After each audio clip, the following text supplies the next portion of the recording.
읽겠습니다. 잠언 4장 23절 시작. 열심을 다하여 내 마음을 지키라. 이는 삶의 문제들이 거기서 나옴이라. 아멘. 모든 문제의 시작은 마음이다 라는 제목이 되겠습니다. 동의하시죠? 네, 모든 문제의 시작은 마음입니다. 세상도 이 이치를 모르지 않습니다. 그래서 말들 하죠.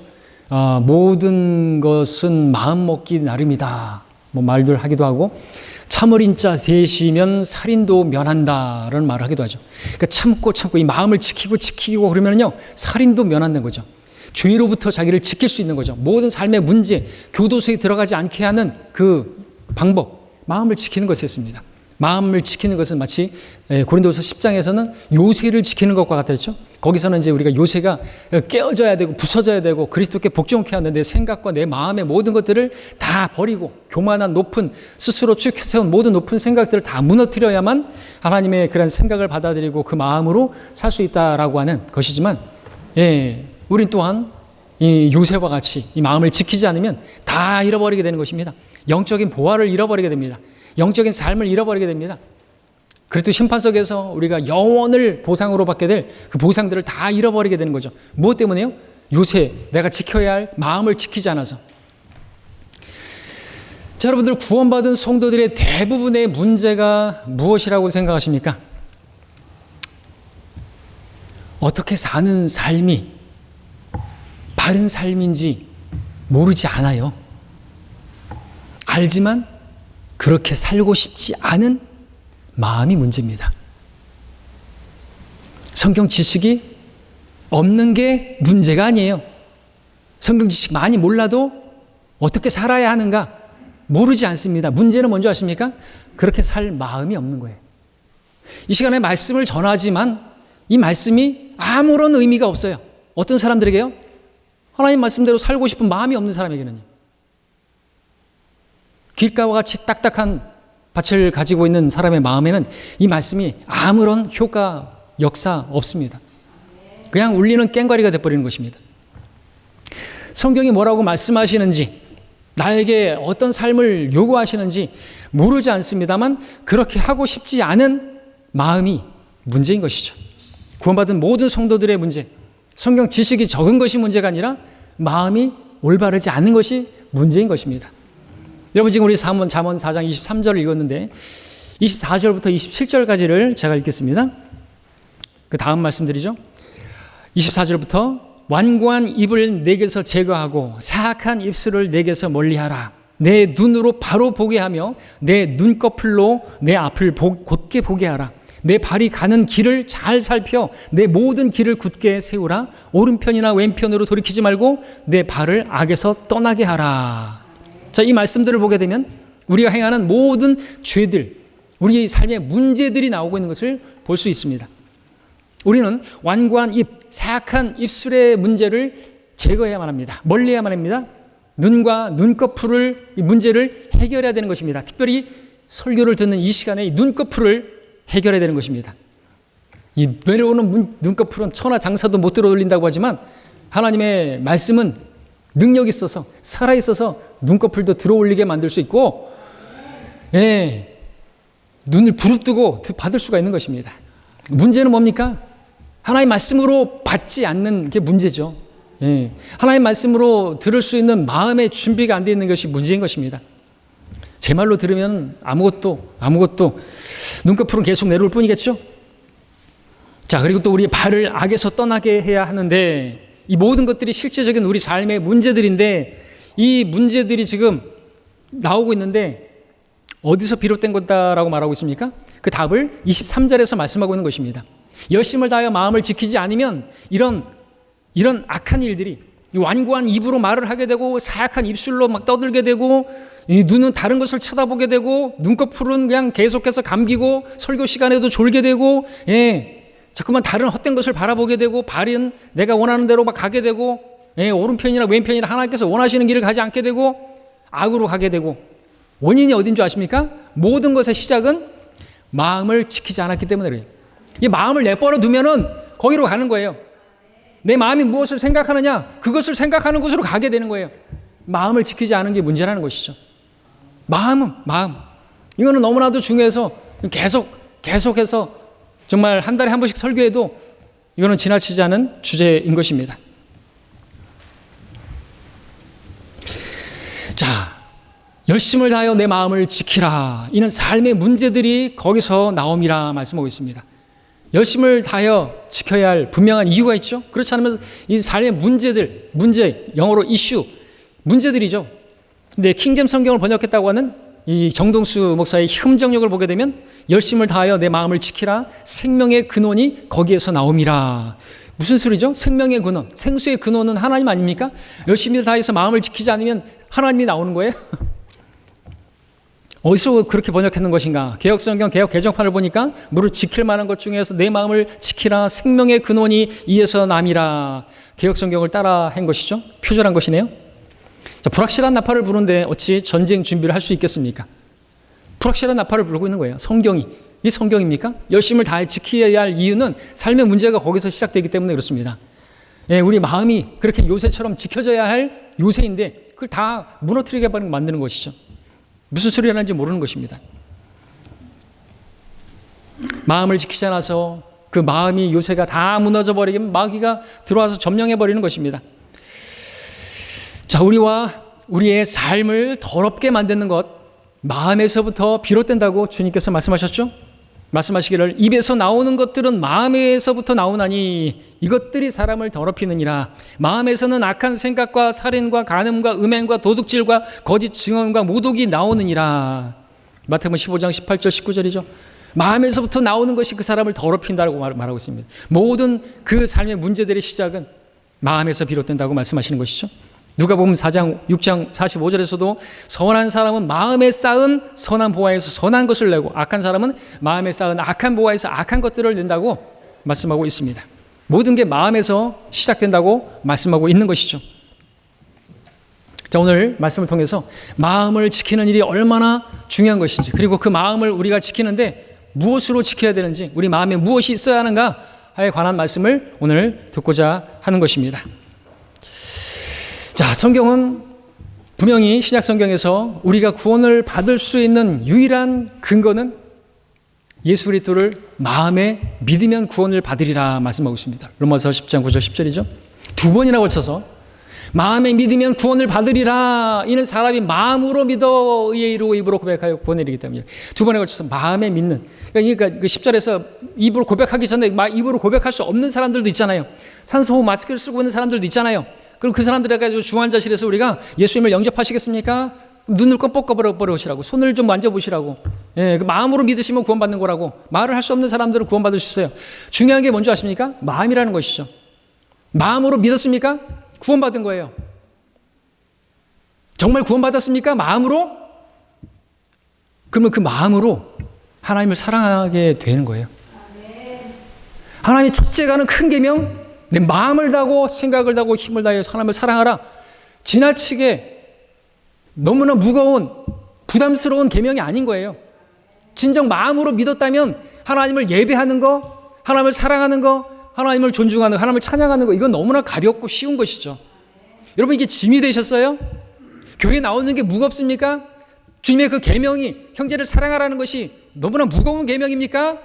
이유가 뭔지 아세요? 하나님을 사랑한 게 없어요. 왜 세상을 사랑하는 줄 아십니까? 세상과 세상에 있는 것들도 사랑하지 말라. 이는 세상에 있는 것들은 하나님을 사랑하는 것이 없어요. 세상을 사랑하는 사람은 하나님을 사랑하는 거 없기 때문에 세상을 사랑한다고 말하고 있는 것입니다. 여러분의 마음은 어디에 향해 있습니까? 세상의 것들로 마음이 각자 있으면 여러분들이 교회를 떠나는 건 시간 문제예요. 누구도 그것을 말릴 수가 없습니다. 갈 테면 가야 돼요. 어쩔 수 없어요. 하나님께서 강제로 어떻게 하실 수가 없어요. 마음의 문제니까. 구원받는 문제도 여러분 개인의 선택에 달려 있습니다. 마음의 문제입니다. 여러분이 예배를 드리는 것도 마음의 문제고 여러분의 선택의 문제입니다. 그런데 진짜 물어보겠습니다. 정말 마음으로 믿었어요? 예수님을 정말 마음으로부터 믿어서 내 죄 때문에 내가 받을 지옥의 심판을 나 대신에 받으셨다고 정말 믿냐라고, 그렇게 믿었냐고요. 근데 어떤 성도를 보면은 교회에 오는 것이 무슨 도살장에 와 있는 것 같이, 그러면 안 되는 거예요. 안 되는 거잖아요. 그런 모습을 다른 성도들에게 또 보이면 안 되는 거잖아요. 어렸을 때는 그럴 수 있어요. 아직 뭐 모를 때는 그럴 수 있어요. 아직 머리로만 믿고 있는 사람들은 그럴 수 있어요. 근데 진짜로 마음으로 믿었다면 그런 모습을 보이면 안 되는 거예요. 그죠? 맞죠? 예. 예배 드릴 때 마찬가지고요. 하나님의 말씀을 읽을 때도 마찬가지고요. 졸린 눈을 하면서 억지로 읽고 덮어버리시고요. 나를 돌아보십시오. 나는 진짜 뭘 지금 마음이 어디에 가 있는가, 마음이 어디 다른 데 가 있으면 이 성경 읽는 것 자체도 힘들어요. 그렇죠? 그렇게 읽어봐야 뭐 하겠어요? 이 시간에 설교를 들어봐야 뭐 하겠습니까? 아무런 남는 게 없습니다. 유익이 없어요. 헛농사 짓는 것이죠. 저도 마음의 문제, 누군가가 정말로 구원받기를 진정으로 원하는 마음이 있다고 한다면 그 사람에게는요, 그 마음만 준비되면 하나님께서 선물로 값없이 공짜로 선물로 영원한 생명을 주신대요. 자, 근데 그렇게 구원을 값없이 받을 수 있다고 말씀하는 이 신약 성경이 동일하게 구원받은 성도들에게 원하시는 삶이 있어요. 마음으로 주님을 사랑하고 마음으로부터 자원해서 주님을 섬기기를 바라신다라는 것이죠. 그게 어려운 게 아닌 거잖아요. 근데 성경은 우리가 아무런 행위 없이도 구원받을 수 있지만 동시에 구원받은 우리들이 마음으로부터 진정으로 자원하는 마음으로 하나님을 섬기기를 바라시는 것입니다. 만약 우리가 구원받고 나서도 구원받기 전과 동일하게 죄를 짓고 산다면 우리는 우리를 향한 하나님의 목적, 나를 구원하시고 나를 부르신 그 하나님의 목적을 무시하는 것이고 모독하는 삶을 사는 것입니다. 성경은 우리가 하나님의 은혜로 구원을 받았을 뿐만 아니라 그 은혜를 인하여 그 은혜가 우리를 가르쳐서 의롭고 경건하게 살게 만들어준다고 말씀하고 계십니다. 그 은혜를 아는 사람은 그렇게 산다라는 것이죠. 그 은혜가 나타나서 그 은혜가 우리를 가르치고 그 은혜 아래에서 우리가 강건하고 그 은혜를 아는데 어찌 배은망덕하게 살겠습니까? 그렇죠? 근데 부모님의 은혜만 알아도 올바르게 살잖아요. 페르나로 살지 않죠. 그런 사회적 페르나들 왜 그런 거예요? 부모가 잘못돼서 그래요. 부모가 잘못 가르쳐서 똑같이 그렇게 하는 것이죠. 심은 대로 거두는 것입니다. 자, 이것은 우리가 단순히 죄를 짓지 않는 삶을 사는 그 문제뿐만 아니라 하나님을 기쁘시게 드리고 영광 돌려 드릴 수 있는 삶을 살 수 있는 사람, 다른 사람 아니에요. 마음으로부터 예수 그리스도를 영접한 사람들, 변화받게 되어 있습니다. 그 첫사랑, 주님을 향한 사랑, 그 사랑이 있으면요 뭔들 못해요. 야곱이 라헬을 사랑해서 7년을 봉사했는데 불과 며칠 정도밖에 안 되는, 그렇게 희생적으로 했는데 그거 너무나 기쁘게 했던 것이죠. 오늘을 살고 있는 우리 자신을 한번 돌아보시기 바랍니다. 이전에 살았던 그 누구와 비교할 수 없을 만큼 하나님을 기쁘시게 하기에 너무나도 쉽고 너무나도 좋은 시대에 살고 있습니다. 구원받은 우리 안에는 성령께서 계신데요, 성령께서 우리를 모든 진리로 인도하신대요. 그 성령께서는 우리를 떠나지도 않고 버리지도 않으신데요, 우리가 하나님을 기쁘시게 하는 그 삶을 살 수 있도록 우리 안에서 능력으로 역사하시는 능력 자체가 되시는 분이래요. 구약의 성도들은 이러한 특권을 받아본 적이 없어요. 또 우리에게 하나님께서 한글로, 우리 모국어로 기록된 하나님의 모든 말씀을, 하나님의 모든 뜻을 담고 있는 바른 말씀, 한글 킹제임스 성경을, 변개되지 않는 성경을 우리 손에 들려주셨습니다. 우리가 이러한 성경을, 정말 피로 지킨 그 성경을, 이 값진 성경을 우리가 가졌다고 한다면요, 이 성경을 사랑해야 되겠죠. 이 성경을 읽고 공부한다고 한다면요, 성경을 주신 목적이 뭐예요? 하나님의 사람으로서 모든 선한 일에 철저히 구비되게 하려고 이 성경을 주셨다고 했습니다. 여러분이 성경을 읽고 여러분이 성경을 상고하고 이 성경을 공부한다고 한다면 하나님의 뜻을 이룰 수 있는 완전한 조건을 갖추게 된 거예요. 완전한 삶을 살 수가 있는 겁니다. 지난 시대에 살았던 대부분의 사람들은 이러한 조건과 특권을, 이러한 향유를 누리지 못했습니다. 우리는 진리의 말씀을 배울 수 있는 아주 좋은 조건에 살고 있고 많은 도구와 또 기회를 가지고 있습니다. 성경을 효과적으로 공부할 수 있는, 교회에서도 성경 공부 시간이 있고, 여러분에게는 많은 책들이 있고 진리의 서적이 있고 컴퓨터나 핸드폰만을 가지고도 얼마든지 충분히 여러분들이 성경을 공부할 수 있고 배울 수가 있습니다. 여러분 자유롭게 교회에 나올 수 있고 자유롭게 성경을 읽을 수 있습니다. 누가 여러분들 막 말리고 막 그러지 않지 않습니까?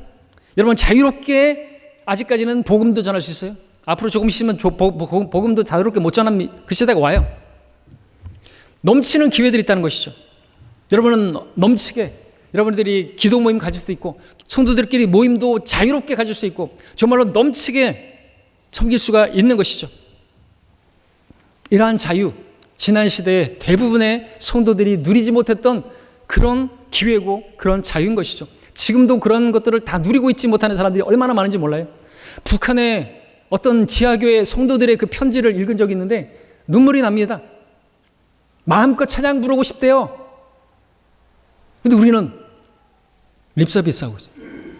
어떤 성도들은 입만 뻥긋뻥긋하고, 북한의 성도들, 인도의 성도들, 어떤 그런 성도들은요, 하나님 말씀을 자기가 읽고 싶어도 읽지 못하고, 찬양을 부르고 싶어도 찬양 못하고, 마음껏 기도하지도 못하고, 그런 사람들이 얼마나 많은지 몰라요. 근데 그런 사람들에게도 여러분 많이 가진 자에게서 많은 것을 요구하신다고 그랬습니다. 하나님의 뜻을 알지 못한 사람들은 매를 맞겠지만, 하나님의 뜻을 알고도 행하지 않은 사람은 더 많은 매를 맞으리라고 말씀하셨는데, 우리 주님 만났을 때 매를 드시지는 않겠지만 매 맞는 것보다 더한 아픔이 있을 것입니다. 왜? 나를 위해서 죽으신 그 주님 앞에서 내가 어떻게 살았는가에 대해서 심판을 받아야 되는데 매 맞는 게 문제가 아니죠. 자, 우리는 어느 시대보다 주님을 잘 섬길 수 있고 하나님의 뜻대로 살 수 있는 시대에 살고 있고, 그렇게 살 수 있는 우리나라, 좋은 나라 살고 있어요. 하나님이 보호하사 우리나라 만세입니다. 진짜. 그런데 말입니다, 다른 한편으로는 우리는 그 어느 시대보다도 하나님의 뜻대로 살기가 아주 어려운 시대를 살고 있는 것이 또 사실이죠. 어느 때보다도 하나님을 기쁘시게 해드리기가 어려운 시대에 살고 있습니다. 디모데후서 3장 1절에서 마지막 날들에 아주 어려운 때가 오리라고 말씀하셨는데, 지금이 마지막 때라고 말할 수가 있는데, 그렇다면 지금이 어려운 때라고 적용할 수 있는데 뭐가 도대체 어려운 것이죠? 먹고 살기가 어려운 것인가요? 아니면 주님 섬기는 것이 막 어려운가요? 막 누가 나를 고난 주고 박해를 주고 핍박합니까? 아니에요. 근데 문제는 그런 게 없어서 어려운 거죠. 그런 게 없어요. 그런 게 없으니까 어떻게 해요? 마지막 날들에 어려운 때가 오리라고 하면 사람들이 돈을 사랑하고 자기를 사랑하고 쾌락을 사랑하고 즐길 거리, 오락거리 이런 것들이 너무나 많으니까 바알람의 교리로 세상과 친구되게 만들어서 하나님을 사랑하는 데서 떠나게 만들어서 신앙이 졸게 만들어버리는 것이. 그러니까 하나님 말씀을 가까이 하지 않는 것이고 교회를 멀리하고자 하는 것입니다. 대적이 눈에 없어요. 초대교회 당시처럼 막 죽이겠다고 위협하고 막 그런 사람들이 없어요. 그러니까 신앙이, 그러니까 막 지금 마귀가 그렇게 하는 거예요. 세상의 신이 우리에게 유흥거리와 놀거리와 즐길거리와 이런 것들을 보여주면서 다른 빛을 주면서 하나님에게서 멀어지게 만드는 것이죠. 그러니까 어려운 거예요. 하나님을 넘치게 섬길 수 있는 정말 자유도 있고 한데 그 자유를 오히려 방종으로 생각하고, 또 우리가 구원받았고 한 번 구원은 영원한 구원이니까 내가 이제 무슨 짓을 해도 나는 지옥에 안 간다 그러니까 이제는 막 예배를 드리는 것도 내 마음대로 드리고, 삶이라고 하는 건 방탕하고 술도 먹고 담배도 피고 그런 그리스도인들도 있고 그런 것이죠. 율법 아래 있지 않은 은혜 아래 있다고 하니까 죄를 지어도 된다는 줄로 생각하고 그렇게 살아가는 성도들이 있는 것입니다. 아주 어려운 때 아닐 수가 없어요. 또 이 점을 한번 생각해 보시기 바랍니다. 우리가 예수님 십자가 돌아가시기 전에 우리가 살고 있다고 생각해 보십시오. 구약시대 율법 아래에서 살았던 유대인들로 살고 있다고 생각해 보십시오. 그렇다면 우리는 정기적으로 회당에 모여야 하고 하나님 말씀을 배워야 되고, 우리는 또 예루살렘으로 1년에 3번씩 그렇게 가야만 하고 그렇게 경배를 드려야만 하고, 우리가 하나님 말씀에 따라 살지 않으면, 율법에 따라 살지 않으면요, 어떤 경우에는 돌에 맞아 죽고 죽임을 당해야만 했습니다. 율법 아래서는요, 불효하는 자식은 돌에 맞아 죽어야만 했습니다. 반항하는 자식들은 돌에 쳐 죽여라고 했습니다. 만약 오늘날에도 이런 말씀을 적용한다고 한다면 대부분의 학교 폭력이라든지 일진이라든지 어떤 청소년 문제는 다 사라지고 말았을 것입니다. 음행한 여인은 죽임당해야 했습니다. 도둑질하거나 간음하는 그러한 사람들 죽임당해야만 했습니다. 근데 지금 우리가 사는 시대를 보십시오. 간음, 음행 너무나 관대해요. 누가 그런 간음을 저질렀다고, 음행을 저질라고 했다고 해서 법적으로 처벌할 수가 없어요. 간통죄도 죄가 아니에요. 이제는 폐지됐습니다. 간통법이 폐지됐어요. 간음해도 죄가 안 돼요. 아내가 있는데 다른 여자하고 간음해도 죄가 안 된대요. 이혼율 문제로 인해서 제정된 법인데 그때로부터 이혼율이 더 많아졌어요. 구약시대에는요, 원하지 않아도, 원하는 마음이 없어도 해야만 했습니다. 율법을 지키기 위해서 강제로 무엇인가를 해야만 했습니다. 하나님 말씀대로 해야만 했었습니다. 물론 오늘날도 어떤 벌금형이나 징역 같은 것들이 있어서 그러한 벌로부터 자기가 어떤 해를 당하지 않기 위해서, 그래서 사람들은 마음대로 어떤 죄를 짓지 않죠. 사람들이 가게에서 물건을 훔치지 않고 돈을 내고 계산하는 것은 절도죄로 처벌받지 않기 위해서죠. 그런 법이 있어서 만약 우리가 율법을 했다고 한다면, 근데 여러분들 말씀드리고자 하는 것은 이 시대에, 지금 우리 교회 시대, 교회는 달라요. 하나님의 법이 있고 한데 그 법을 어겼다고 해서 무슨 벌이 없어요. 교회에서는요, 사람들이 바르게 살아야 된다고, 경건하게 살고, 의롭게 살아고, 거룩하게 살아야 된다고 그렇게 말씀을 전하지만, 그렇게 살지 않는다고 해서 직접적으로 교회가 징계할 수 있는 건 없습니다. 우리 교회에서 만일 누군가가 간음을 하고 음행을 했다, 아주 큰 죄를 저지른 것인데, 그럼에도 불구하고 교회가 할 수 있는 것은 고작 우리 교회에 오지 말라고, 교회에서 출애하는 것밖에, 우리가 할 수 있는 징계는 그것밖에 없습니다. 근데 그렇게 교회를 떠나서, 쫓겨나서 그 사람은 아무 교회나 갈 수 있어요. 그렇죠? 우리 교회에서 쫓겨나도 다닐 수 있는 교회는 널렸습니다. 왜? 가늠한 사람이 어느 교회인들 못 가겠습니까? 우리 교회에 있었을 때 알아요. 그러나 어떻게 해요? 변화되길 바라죠. 알아요. 그러나 뜨거운 사랑으로 허다한 죄들을 덮으라고 말씀하셨고 변화되길 바라죠. 간음해요. 간음이에요. 나갔죠. 어느 교회든 다 가요. 흠정역 쓰는 데도 가고 표준역 쓰는 데도 가고 여기저기 옮겨 다니잖아요. 영적 가늠한 사람이 어딘들 못 가겠습니까? 육체적인 가늠하는 사람이 어딘들 못 가겠습니까? 오늘날은요, 지역교회 회원이 된다는 것에 대해서 그렇게 큰 가치를 두지 않습니다. 지역교회에서 출애당하는 것에 대해서 아무런 두려움도 없습니다. 다른 교회에 가면 그만이기 때문에 그렇습니다. 그러한 간음자들이, 그러한 부도덕한 자들이 갈 만한 교회는 주위에 널려있기 때문에 그렇죠. 자, 이처럼 교회는 교회에 모인 사람들로 하여금요, 강제로 경건하고 거룩하게 살게 할 만한 방법이 없어요. 목사는 성도들에게 권면하고 충고하고 하나님의 말씀을 설교할 수는 있지만 억지로 그렇게 살도록 강요할 수도 없고 강제성을 띨 수도 없고, 왜? 자원하는 마음으로 섬기는 것이니까. 마음대로 섬겨야 되니까. 남편들로 하여금 억지로 아내를 사랑하게 할 수도 없고, 아내들로 하여금 남편에게 억지로 복종하게 할 수도 없습니다. 억지로 복음 전하게 할 수도 없고, 억지로 기도하게 할 수도 없고, 억지로 성경 읽게 할 수도 없고, 억지로 예배 나오게 할 수도 없어요. 우리가 억지로 신실하고 거룩하게 살도록 강요할 수 있는 것들은 교회에는 없습니다. 왜? 하나님께서 원하시는 섬김은, 여러분들이 받게 될 그 상급은 자원 남은 마음으로, 기쁨으로 섬긴 그 섬김만이 하나님께 받아들여지고 상급으로 주어지는 섬김이기 때문에 그렇죠. 자, 문제가 이렇습니다. 현실이 이렇습니다. 자, 그렇다면 어떻게 하면 정말 하나님을 자원해서 기쁨으로 넘치게 섬길 수 있을까요? 그렇게 섬길 수 있는 방법이 무엇일까요? 답을 아십니까? 아십니다, 여러분들. 뭐죠? 그렇습니다. 성경에 의하면 하나님을 사랑하는 것만이 하나님을 섬길 수 있고, 넘치게 섬길 수 있고, 하나님 모든 계명들을 지킬 수 있고, 그렇게 만드는 힘이고 능력이라고 말씀하고 계시죠. 하나님을 사랑하는 것밖에 없습니다. 하나님을 기쁘시게 하는 방법은 하나님을 사랑하는 것밖에 없습니다. 하나님의 이름에 영광 돌리는 유일한 방법은 하나님을 사랑하는 것밖에 없습니다. 정말이죠. 아무도 우리를 억지로 신실하게 만들 수 없어요. 우리는 구원받고 나서도 예수님께서 나를 위해서 십자가에서 죽으셨다는 사실을 믿지 않은 것처럼 살 수 있고요. 예수님께서 다시 오신다라는 그 사실을 전혀 모르는 채 살 수 있고요. 우리는 하나님의 은혜를 전혀 받지 않은 사람처럼 살 수 있고요. 성경이 전혀 사실이 아니라고 그렇게 여기면서 살 수 있고요. 그래도 신반석 알지만 전혀 모르는 것처럼 살 수가 있습니다. 내 마음대로, 내 정욕대로 살 수도 있어요. 왜? 우리는 법 아래 있지 않냐고? 은혜 아래 있기 때문에. 나를 강제로 어떻게 할 수 있는 법이 없어요.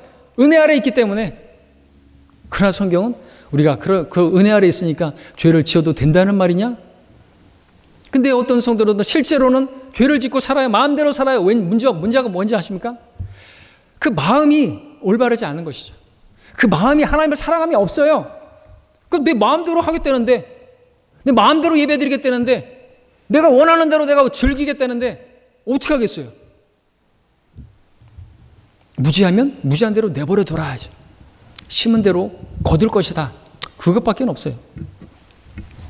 영혼을 순간이라는 재단에다가 바꾸겠다는데, 그 팥죽 한 그릇을 갖다가 장자권이라는 것과 바꾸겠다는데 어떻게 그래야지 어떻게 해요. 영혼을 땅을 치면서 후회한들 그때 가서는 후회할 필요도 없어요. 기회는 지나갔으니까.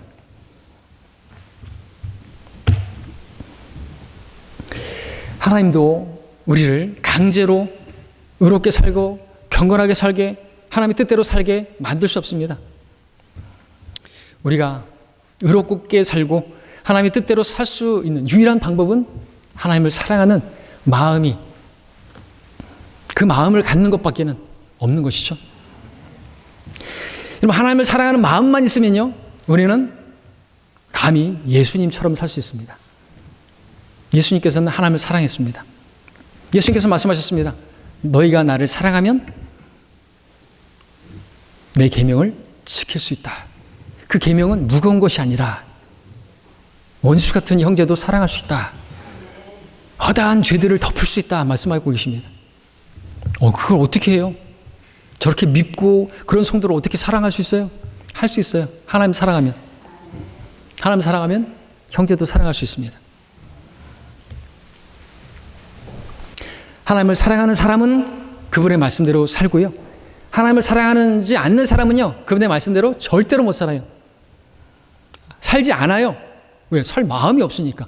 그 마음이 부패되어 있는 거예요.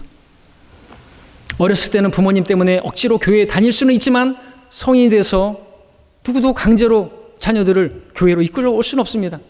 그러나 여러분의 자녀가 성인이 돼서도 계속해서 예배에 나오고 교회를 다니게 하고 싶다면 여러분 자녀들로 하여금 예수님을 사랑하게 하면 됩니다. 여러분의 딸이 성적으로 타락하고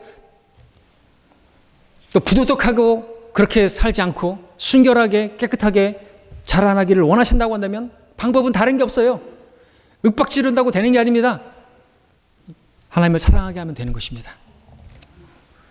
하나님을 사랑하는 마음이 모든 부도덕과 성적인 타락으로부터 지켜줄 수 있기 때문에 그렇죠. 아무리 성경을 가르치고 본을 보이고 격려하고 경고하고 기도해 줄 수는 있겠지만 의롭고 경건하게 살게 하고 하나님을 기쁘시게 하는 인생을 살게 하는 것은 전적으로 그 개인의 마음에 달려 있는 거예요. 그 마음에 무엇이 있느냐 달려 있습니다. 성경을 아는 거 중요합니다. 그것으로 충분하지 않아요.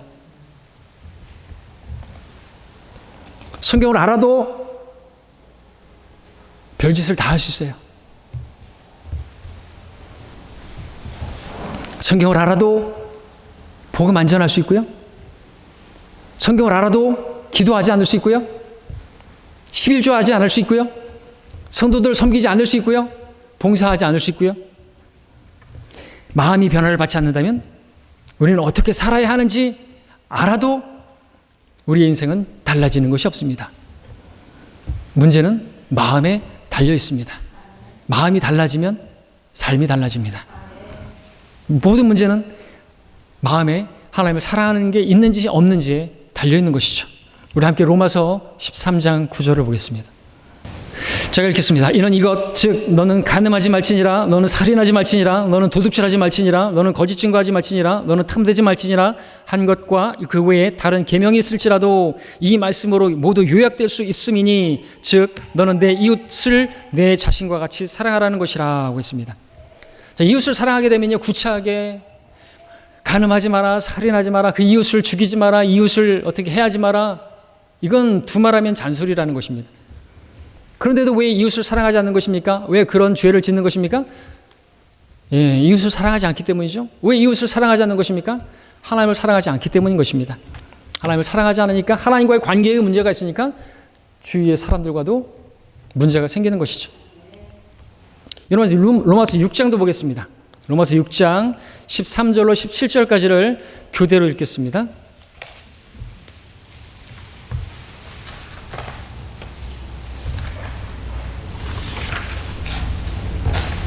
13절로 17절까지 로마서 6장.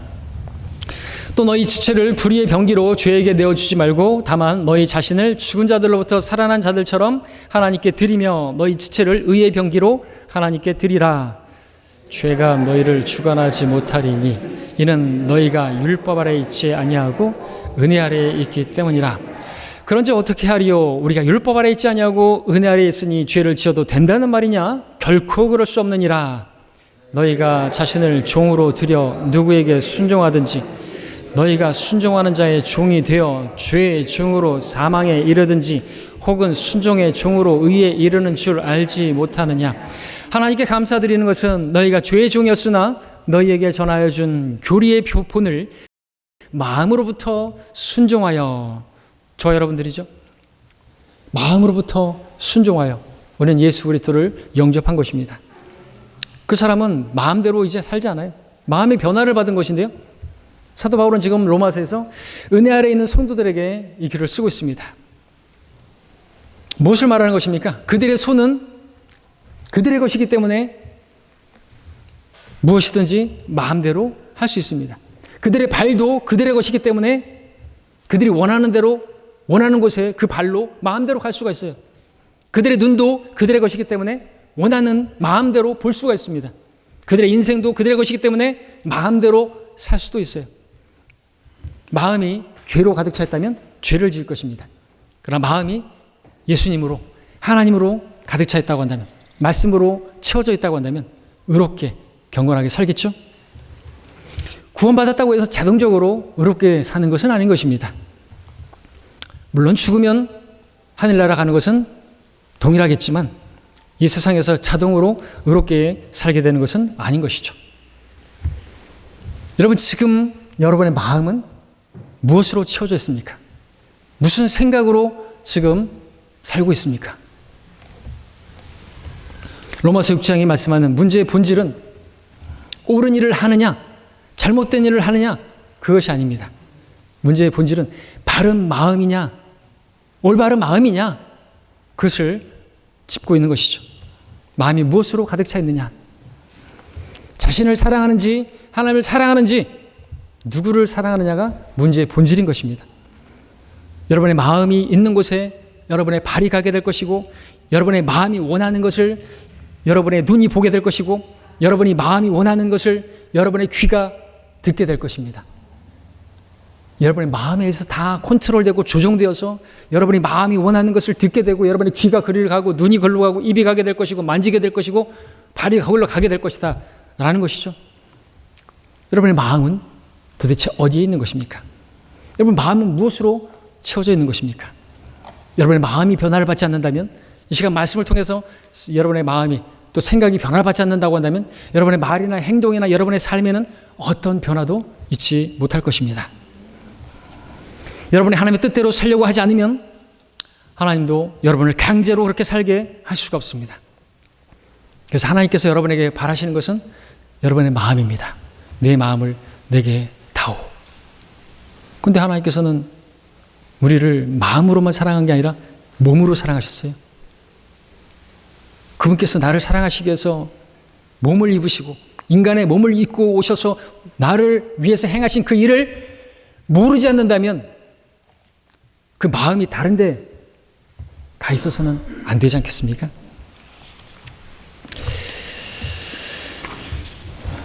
우리 야고보서 1장 말씀을 함께 보겠습니다.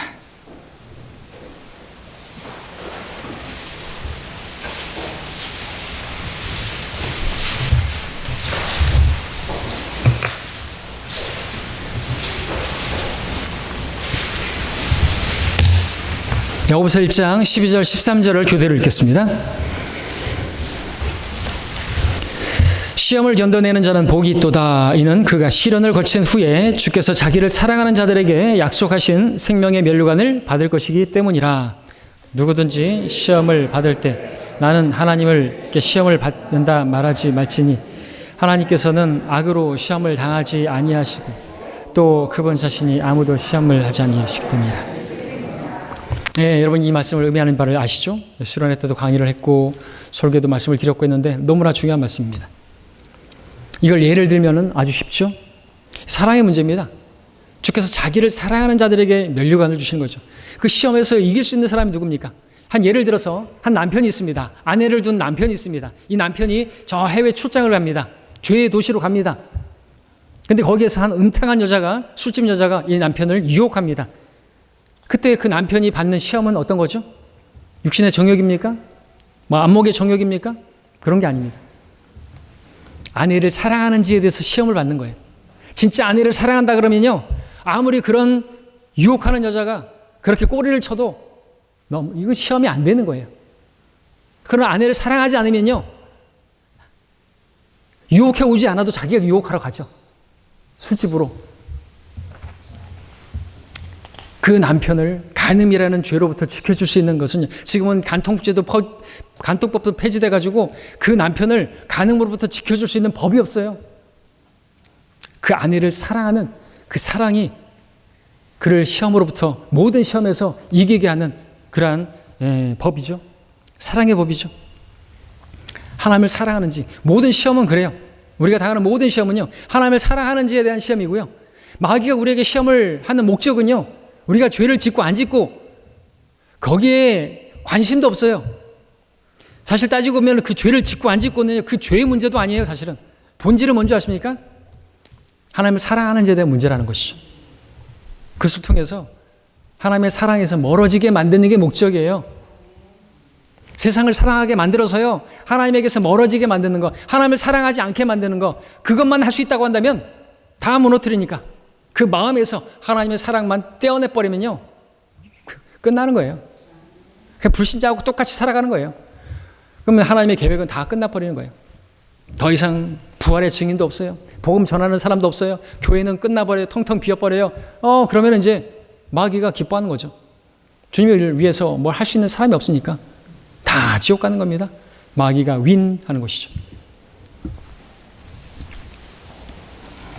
여러분이 하나님을 사랑한다고 한다면 어떤 종류의 시험이 오든지 문제가 되지 않을 것입니다. 여러분이 하나님을 사랑한다고 한다면요, 하나님께서 주신 어떤 것들 몰라도 다 할 수 있게 돼요. 어떤 법보다 위에 있는 게 사랑의 법이죠. 여러분, 사도 바울은 고린도서 8장에서 그런 법 없어요. 자기는 우상에게 바쳐진 음식을 먹는 문제에 있어서 법 없어요. 먹을 수 있어요. 근데 안 먹었어요. 왜 안 먹는 줄 아세요? 음식보다 더 형제를 사랑하기 때문에. 우리는 어떤 성도들은 그래요. 아니, 그게 죄입니까? 아니, 꼭 그것까지 해야 돼요? 그렇게까지 섬겨야 돼요? 이렇게 말하는 사람들의 문제는 뭔지 아십니까? 하나님을 사랑한 게 없기 때문에 그래요. 무거운 거예요. 그 정도까지 해야 돼요? 하나님을 사랑하는 사람은 그렇게 말하지 않죠. 제가 그것도 해도 되겠습니까? 제가 반찬을 2가지, 3가지 해와도 되겠습니까? 제가 교회 청소를 도맡아 해도 되겠습니까? 저 혼자 다 하겠습니다. 이렇게 나오죠. 하나님을 사랑하는 사람은 이게 죄입니까? 아닙니까? 그것까지 해야 됩니까? 라고 물어보지 않는단 말이죠. 문제의 본질은 하나님을 사랑하는 게 없으니까, 아니 그것까지? 그 정도까지 해야 돼요? 그게 무슨 죄예요? 이런 말을 한다는 거죠. 그렇게 말을 하고 있다면요, 자신을 돌아보세요. 바울은요, 형제가 만약에 실족한다 그러면 난 고기를 안 먹겠다. 세상에 존재하는 안 먹겠다. 먹어도 돼요. 근데 안 먹겠다는 거죠. 그게 사랑입니다. 형제 사랑이죠.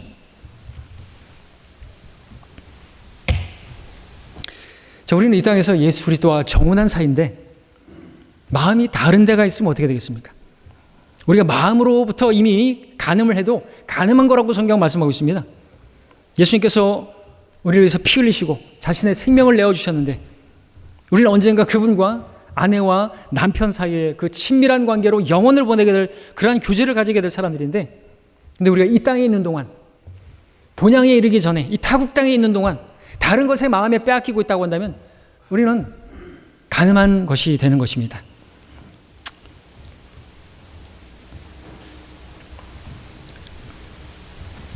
예수님께서 부활하셨을 때 베드로에게 찾아오셨습니다. 베드로가 무슨 짓을 했는지 아시죠? 주님께서 그에게 물으셨습니다. 뭘 물으셨나요? 어떻게 네가 나를 그럴 수 있니? 어떻게 나를 부인할 수 있어? 3년간 따라다니면서 뭘 배웠어? 묻지 않으셨습니다. 아니, 고개 끄덕하시면 안 돼요. 그런 거 물지 않으셨잖아요.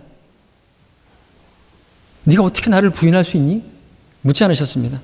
어떻게 네가 나를 저주할 수 있느니? 어떻게 나를 버리고 도망갈 수 있니? 어떻게 네 옛 생활을 돌아갈 수 있니? 하나도 묻지 않으셨어요. 뭘 물어보셨다고요? 뭐만 물어보셨어요? 네가 나를 사랑하느냐?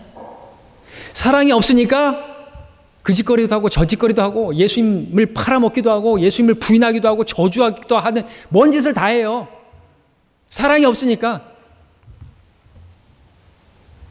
베드로가 예수님을 사랑했다고 한다면 예수님 부인하지 않을 것이고 도망가지도 않을 것이고 옛 생활로 돌아가지도 않았을 것입니다. 예수님께서는 베드로에게 네가 시험에 들지 않도록 깨어 기도하라 말씀하셨는데 미리 베드로는 그 경고를 받았음에도 불구하고 그 마음이 바르지 않기 때문에 교만한 마음에 자기 확신, 자기 자신 때문에 확신하기 때문에 기도하지 않았어요. 결국 예수님을 사랑한다는 사실을 입증해내지 못한 비참한 모습을 보이게 된 것이죠. 주님께서 그런 그에게 찾아오셔서 하나만 물어봤습니다. 네가 나를 사랑하느냐? 왜 그런 죄를 졌느냐고 물어보지 않으셨습니다. 왜 그렇습니까? 왜냐하면 문제는 마음에서 비롯되는 것이고 그 마음에 하나님의 사랑이 없으면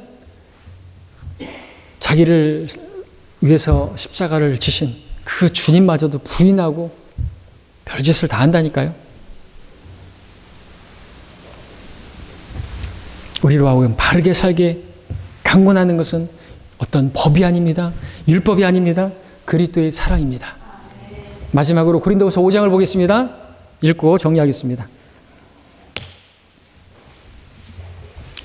고린도후서 5장 14절 15절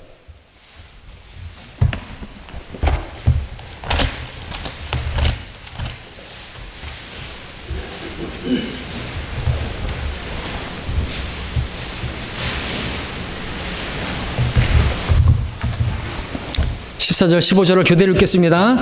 그리스도의 사랑이 우리를 강권하시느니라. 이는 한 사람이 모든 사람을 위하여 죽으면 모든 사람이 죽은 것이라고 우리가 판단하기 때문이라.